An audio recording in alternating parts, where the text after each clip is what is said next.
At JP Morgan, I quickly realized that financial modeling wasn't just a skill, it was a ticket to some of the most prestigious roles in finance. In this video, I'll show you mastering financial modeling can open doors in your careers in investment banking, private equity, and much more. Ready to shape your future? Let's begin.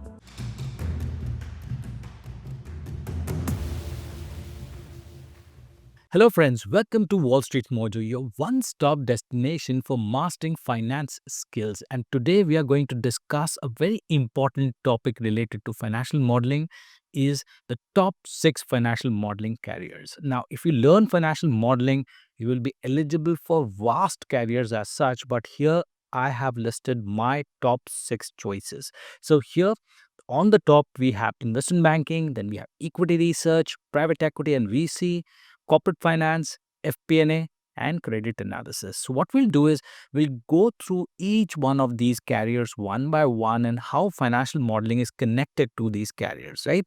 So first thing first is what exactly is financial modeling? So financial modeling is basically a mathematical representation of a situation or a company, right? In an Excel sheet where you're trying to figure out what has happened historically and you're trying to do projections of that specific company or a business situation, right? So you're trying to understand how the company will look like in the future. And that is all summed up in financial modeling. We also call financial modeling as a three-statement model or a financial modeling in Excel. But all in all, it means one and the same, right? You're trying to understand the future based on historical financials, right?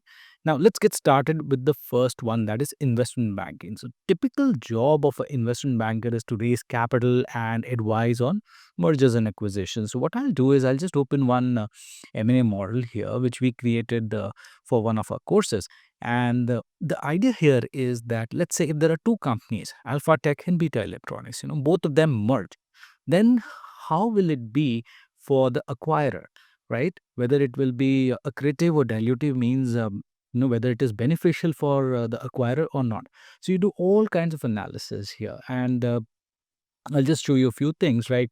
Like for example, pro forma income statements. You basically are trying to project how the combined financials of both the companies will look like, and how is your final recommendation, right?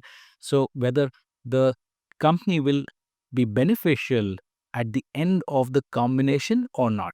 So as an investment banker, you do that a lot and you conduct a lot of analysis, you prepare pitch books, and all of this is all related to financial modeling. So that's why, when it comes to investment banking, financial modeling is the key. And of course, you would require strong Excel and financial modeling skills in this. Now, coming back to the careers part in investment banking, when you join this, you will usually join this sector as an analyst, this investment banking domain as an analyst, and then you will kind of move on to become an associate and then a VP and finally an MD.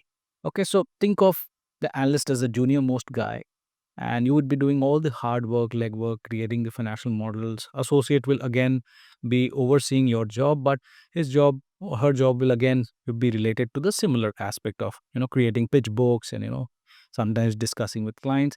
But MD's responsibility is primarily to bring all the customers, the clients on board, and the VP and MD are in working in tandem together to bring the business to the investment bank. So this is a very lucrative domain altogether, but your start will be from the analyst and point, and then again, if you want to become an analyst, you have to master financial modeling.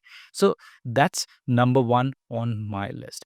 Then we have equity research. Okay, so when it comes to equity research. In fact, I was also in equity research at JP Morgan, and my job was again same, that you analyze companies and you give your stock recommendations to the clients to whether a buy or a sell. So the client, if they go to the stock market, should they buy a stock or not? So here we have one of the models, right, McDonald's, which I created. And the idea of this model is basically to understand the future of this company like McDonald's, right?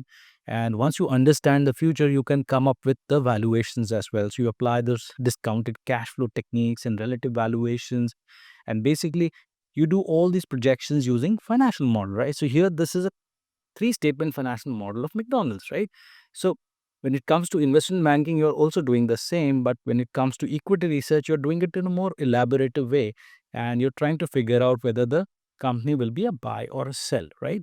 So all in all, equity research analysis job is again a very interesting one. And again, here also you start as an analyst, and then you can become an associate, and then there is a senior analyst. So senior analyst is the one who basically is taking care of a specific sector. Like for example, I was in the oil and gas sector, right? So a senior analyst will be responsible for all the oil and gas companies, maybe 15, 20, and the associate analyst will basically be helping the senior analyst to cover all these talks with all the updates, quarterly releases to management discussions and everything inside out, right? So that's what your equity research job will be all about. And again, as I showed you in McDonald's model, financial modeling becomes the key, right? Now let's move forward and look at private equity and venture capital. So what happens is that private equity and venture capital are kind of, investing in startups or mature companies, right? So they build different types of models, including the buyout model, right? So the idea here is that they invest a lot, take big risks, and potentially, earn a higher internal rate of return or rate of return, right? So if you'll see this model here, there's this LBO model which we created. And again, one of the private equity investors are kind of investing in this company called Delta Foods and taking it private. And then we, as private equity investors, have to figure out how much will be your internal rate of return. So you kind of do the analysis, and this basically comes from your financial model because you're doing the forecast for the revenues, balance sheets, and cash flows. So without the financial model, you won't be able to come to that return analysis. So in this case of private equity, the objective is that the investor's equity could be X, and then how much return the investor, that is the private equity investor, would get after a couple of years. So that's the kind of model that you have to kind of create in private equity and venture capital. So the idea here again is that you basically have to work very hard, and you have to master financial modeling here as well, right? So this is about private equity. Let's look at corporate finance. So corporate finance again is a similar domain. So here what happens is that instead of analyzing outside companies, which equity research analysts would do, a corporate finance will actually manage companies' financing activities and figure out what strategies to look at. So think of, let's say, different types of projects. So there could be four projects which a company can invest into. So which one is the most lucrative one, right? What is the cost of capital? How can, as a company, you reduce your cost of capital overall? So all in all, this becomes super important for corporate finance analysts. And the theme here again is that you have to do the projections of each of the projects or the business or the investments that you're going to do, right? So again, you're trying to understand the future of the company and future of the investments, and then taking your financial decisions kind of based on that, right? So here again, the if you join corporate finance, you have to have knowledge of financial modeling. That's number one. And here you may start as an analyst, and then you can move on and become a CFO as well, right? So or take other leadership roles, right?